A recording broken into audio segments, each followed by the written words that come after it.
नमस्कार, NTV India news में आपका स्वागत है। मैं हूं साक्षी। पेश है आज की प्रमुख हलचल।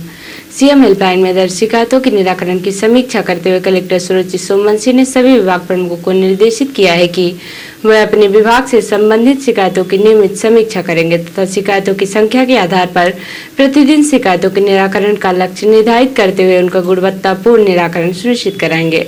कोई भी शिकायत अनअटेंडेड नहीं रहे तथा निम्न गुणवत्ता से बंद शिकायतों की संख्या न्यूनतम हो। उन्होंने विभागीय समन्वय स्थापित करते हुए प्रत्येक शिकायत को गंभीरता से लेने तथा शिकायत का गुणवत्तापूर्ण निराकरण सुनिश्चित करने के निर्देश दिए हैं। कलेक्टर ने 50 दिवस से अधिक लंबित शिकायतों को प्राथमिकता पर निराकृत कराने के निर्देश दिए हैं। उन्होंने कहा कि हमें सीएम हेल्पलाइन में दर्ज लंबित शिकायतों का 100% निराकरण करना है। सीएम हेल्पलाइन में बजट संबंधी कारणों, नीतिगत कारणों या सिविल अथवा उच्च न्यायालयों में प्रकरण लंबित होने जैसे कारणों से लंबित शिकायतों को छोड़कर शेष सभी प्रकार की लंबित शिकायतों का 100% निराकरण किया जाना सुनिश्चित करें। इसी प्रकार जन सुनवाई में प्राप्त समस्याओं तथा समय सीमा पत्रों में निर्धारित समय सीमा में कार्यवाही सुनिश्चित करने के निर्देश दिए हैं। कलेक्टर ने विधानसभा प्रश्नों के उत्तर निर्धारित समयावधि में प्रेषित करने के निर्देश दिए हैं। कलेक्टर ने 100% हितग्राहियों को शासन की जन कल्याणकारी योजनाओं से लाभान्वित करने के उद्देश्य से जिले में संचालित शून्य शक्ति अभियान की समीक्षा करते हुए कहा कि अभियान की मॉनिटरिंग संबंधित क्षेत्र के उपखंड अधिकारी एवं मुख्य कार्यपालन अधिकारी जनपद पंचायत करेंगे। शासन की हितग्राही मूलक योजनाओं विशेषकर सामाजिक सुरक्षा पेंशन योजना से सभी पात्र हितग्राहियों को लाभान्वित करना सुनिश्चित करें। कलेक्टर ने मुख्य कार्यपालन अधिकारी जिला पंचायत को अभियान के नियमित समीक्षा करने के निर्देश दिए हैं। साथ ही सेक्टर अधिकारियों को शासन की सभी योजनाओं की प्रगति पर निगरानी रखने के निर्देश दिए गए हैं। कलेक्टर ने लोक निर्माण विभाग एवं प्रधानमंत्री ग्राम सड़क विभाग को निर्देशित किया है कि ओवरलोड वाहनों से खराब होने वाली सड़कों की सूची तैयार कर आरटीओ को उपलब्ध कराएं। परिवहन विभाग प्राथमिकता पर ऐसे मार्गों में चल रहे ओवरलोड वाहनों के विरुद्ध कड़ी कार्यवाही करना सुनिश्चित करेगा। कलेक्टर ने आबकारी विभाग को जिले में हो रहे शराब की अवैध बिक्री पर कठोर कार्यवाही करने के निर्देश दिए हैं। बैठक में मुख्य कार्यपालन अधिकारी जिला पंचायत राहुल धोटे, अपर कलेक्टर राजेश शाही, अतिरिक्त पुलिस अधीक्षक अरविंद श्रीवास्तव, उपखंड अधिकारी गोपत बनास, नीलेश शर्मा, श्रीहावल प्रशांत त्रिपाठी, कुसमी एसपी मिश्रा, मुजाली आरपी त्रिपाठी, चुरहट शैलेश द्विवेदी सहित सभी विभागों के जिला स्तरीय अधिकारी उपस्थित रहे। भारतीय जनता पार्टी के वरिष्ठ नेता एवं लोकसभा संसदीय क्षेत्र के नवनिर्वाचित सांसद डॉक्टर राजेश मिश्रा ने लोकतंत्र के मंदिर संसद भवन पहुंचकर सांसद को प्रणाम करते हुए प्रवेश किया और 18वीं लोकसभा के सदस्य के रूप में अपनी उपस्थिति दर्ज कराते हुए लोकसभा की कार्यवाही के हिस्सा बने। भाजपा जिला मीडिया प्रभारी सुरेंद्र दुबे ने बताया कि इसके पश्चात नवनिर्वाचित सांसद डॉक्टर राजेश मिश्रा ने कहा कि हम सभी प्रधानमंत्री नरेंद्र मोदी के नेतृत्व में भारत को विकसित और शक्तिशाली राष्ट्र बनाने के लिए आगामी 5 वर्षों तक सतत रूप से कार्य करते रहेंगे। इसके साथ ही सीधी लोकसभा संसदीय क्षेत्र को विकास का मॉडल बनाएंगे। लोकसभा सदस्य के रूप में नवनिर्वाचित करने के लिए नवनिर्वाचित सांसद डॉक्टर मिश्रा ने एक बार पुनः सीधी लोकसभा की जनता जनार्दन का आभार ज्ञापित किया है।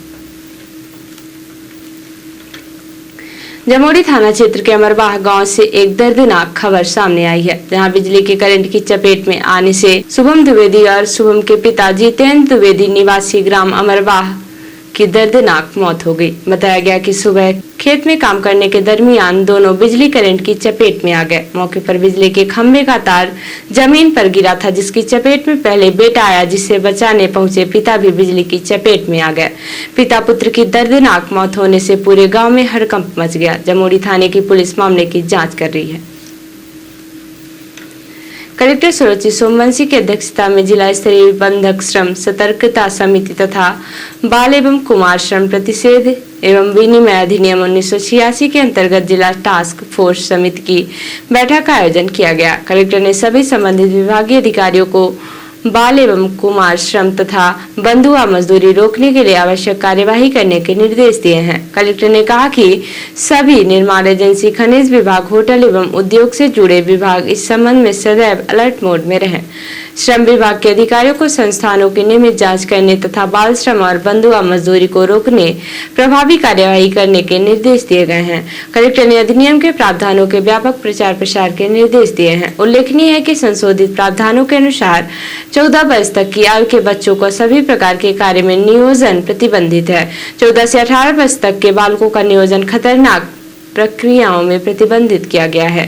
बाल एवं कुमार श्रम करते पाए जाने पर 20,000 से 50,000 रुपए तक का जुर्माना एवं 6 माह तक न्यूनतम सजा का प्रावधान है।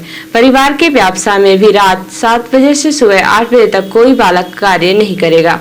बालकों के कार्य के घंटे भी निश्चित किए गए। केंद्र सरकार द्वारा बाल एवं कुमार श्रमिकों की पहचान, विमुक्ति तथा पुनर्वास के लिए पेंसिल पोर्टल प्रारंभ किया गया है। अधिनियम में माता पिता अथवा संरक्षक के विरुद्ध भी दंडनीय प्रावधान है। दोषी पाए जाने पर 10,000 रुपए तक के जुर्माने का प्रावधान है। कलेक्टर श्री सुरजि सोमवंशी के निर्देशन एवं जिला आबकारी अधिकारी श्री सत्येंद्र सिंह परिहार के मार्गदर्शन में वृत्त सीधी के अंतर्गत अवैध शराब के संग्रहण एवं विक्रय की सूचना मिलने पर कार्यवाही की गई।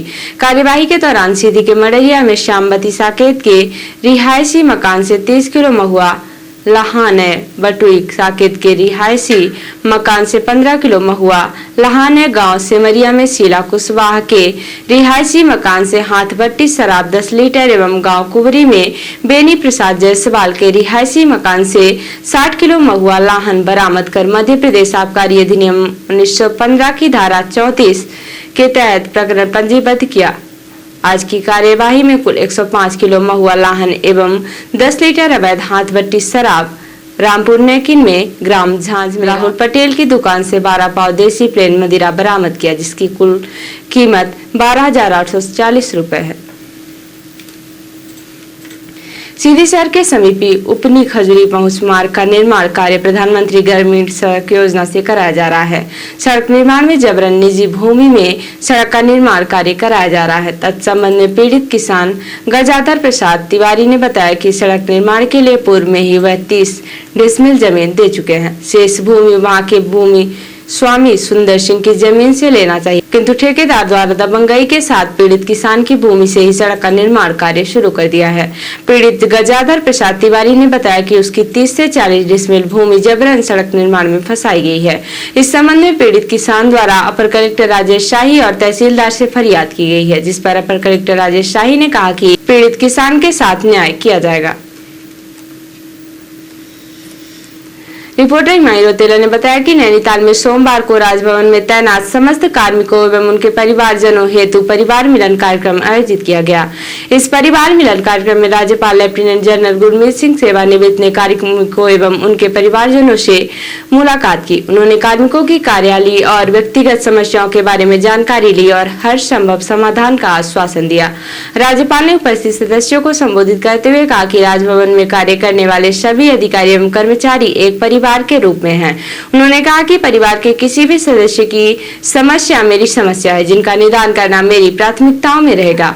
राज्यपाल ने कहा कि राजभवन नैनीताल को 125 वर्ष पूर्ण हो चुके हैं और अभी तक इसकी सुंदरता और भव्यता जीवंत है। इसके लिए उन्होंने भवन के रखरखाव करने वाले अधिकारियों एवं कर्मचारियों की सराहना की। राज्यपाल ने कहा कि प्रत्येक शासकीय कार्मिक अपने कार्यों को पूरी निष्ठा एवं ईमानदारी से करे। सभी अधिकारी एवं कर्मचारी अपने कार्यों में उत्कृष्टता और अपने उत्तरदायित्व के प्रति खरा उतरकर नई चुनौतियों के लिए हमेशा तैयार रहे। और अब से प्रादेशिक हलचल। छात्र को 30 सेकंड में 50 बार बेल्ट मारे। रीवा में बाइक खड़ी करने को लेकर हुआ विवाद, 5 लोगों ने घेर कर पीटा। दमोह में होमगार्ड जवान बेटे और भतीजे की हत्या, जवान का तलवार से कत्ल किया, बेटे भतीजे को बीच सड़क पर गोलियां मारी। सिवनी गोवंश कांड में 3 मकानों पर बुलडोजर चला, आरोपी अरेस्ट, 2 पर NSA लगाया, महाराष्ट्र से भी जुड़ा कनेक्शन। और सराफा कारोबारी को गोली मारी, झांसी के अस्पताल में दम तोड़ा, पैसों के लेन देन का विवाद था। और अब से राष्ट्रीय हलचल। जेपी नड्डा राज्यसभा में सदन के नेता बनाए गए। शिक्षा मंत्री धर्मेंद्र प्रधान की शपथ के दौरान विपक्ष ने नारे लगाए, नीट नीट सेम सेम। संसद सत्र का पहला दिन, मोदी की विपक्ष को नसीहत। पीएम शपथ लेने पहुंचे तो राहुल ने संविधान की कॉपी दिखाई, फिर नमस्ते किया। संसद परिसर में विपक्ष का संविधान की कॉपी लेकर प्रदर्शन। राहुल बोले, मोदी शाह संविधान पर आक्रमण कर रहे, ये हमें स्वीकार नहीं। और कीमत काबू में रखने के लिए गेहूं पर लगी स्टॉक लिमिट। होलसेलर्स के लिए स्टॉक सीमा 3000 टन तय, 31 मार्च 2025 तक लागू रहेगा आदेश। तो ये थी आज की प्रमुख हलचल। नमस्कार।